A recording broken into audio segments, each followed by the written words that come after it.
광범위한 인문학적 소양을 담고 있는 수학. 수학은 차갑고 인문학은 따뜻하다고요? 그 문장은 그럴듯하게 들리지만 곧바로 고개가 갸웃해지기도 합니다. 우리가 사랑하는 노래의 리듬, 시 한 줄의 운율, 건축물이 주는 균형감, 그 따뜻함 속에도 숫자와 비율이 조용히 숨어 있거든요. 수학은 자연의 비밀을 찾기 위해 숫자, 도형, 방정식, 구조를 다룹니다. 정확하고 논리적이고 증명으로 끝을 보려 하지요. 반면 인문학은 인간의 생각과 감정, 문화와 역사를 탐구합니다. 하나의 답으로 닫기보다 여러 해석으로 열어두는 쪽에 가깝고요. 겉으로 보면 둘은 멀어 보입니다. 그런데 수학의 역사를 펼치면 그 확신은 생각보다 빨리 무너집니다.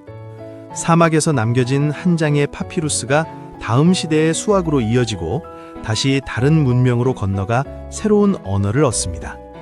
고대 이집트의 아메스가 남긴 기록은 그리스의 유클리드와 아르키메데스, 디오판토스 같은 사람들에게 닿았고, 이슬람 세계는 그리스의 기하학과 인도의 대수적 전통을 엮어 더 멀리 나아갔지요.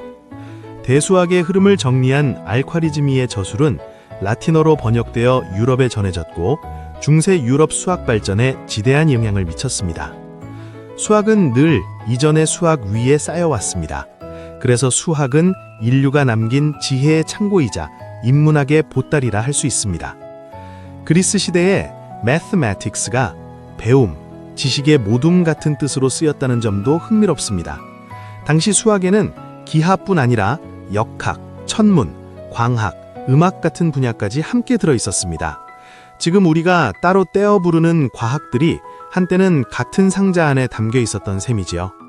그런데 왜 고대의 수학자들은 그렇게 많은 분야를 함께 품었을까요? 종교의 권위에서 한 발 비켜서 자연을 관찰하고 논리로 해석하는 일 자체가 당시에는 소수의 사람들만 가능했던 특별한 작업이었죠.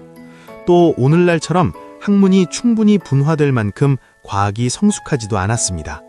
수학은 때로 종교에 눌리기도 했지만 다른 한편으로는 종교와 다른 학문과 부딪히기도 하고 어울리기도 하며 발전해 왔습니다. 그렇다면 수학이 왜 인문학적 소양과 닮아 있을까요? 인문학은 인간은 어떤 삶을 원하는가를 묻습니다. 그리고 인문학은 인간의 삶과 인간이 포함된 사회 전체를 더 나은 상태로 이끌어야 한다고 말하는 학자들도 있습니다. 인문학은 문학작품이나 고전을 읽었다 하는 사실로 끝나는 교양이 아닙니다.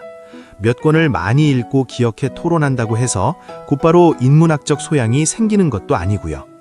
결국 핵심은 인간과 사회를 더 정확히 이해하려는 질문을 끝까지 놓지 않는 데 있습니다. 인간을 이해하기 위해서는 최소한 역사를 알아야 합니다.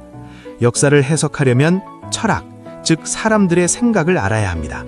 철학을 이해하기 위해서는 언어를 알아야 합니다. 또한 인간의 삶이 고스란히 녹아있는 문학과 예술도 알아야 합니다. 놀랍게도 이 과정은 우리가 수학을 공부할 때의 흐름과 많이 닮아 있습니다. 결국 인문학의 핵심 태도가 수학 안에도 고스란히 들어있기 때문입니다. 인문학이 사회를 더 나은 방향으로 이끌려는 학문이라면 수학도 결국 사람들에게 도움이 되는 쪽으로 쓰일 때 빛이 납니다. 수학은 첨단 산업의 원천 기술이다 하는 말은 이제 낯설지 않습니다.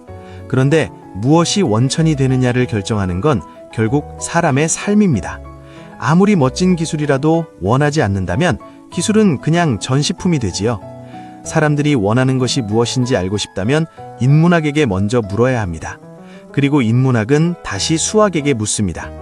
이런 기술이 있으면 사람들이 조금 더 행복해질 것 같아요. 그런데 그걸 가능하게 해줄 수 있나요?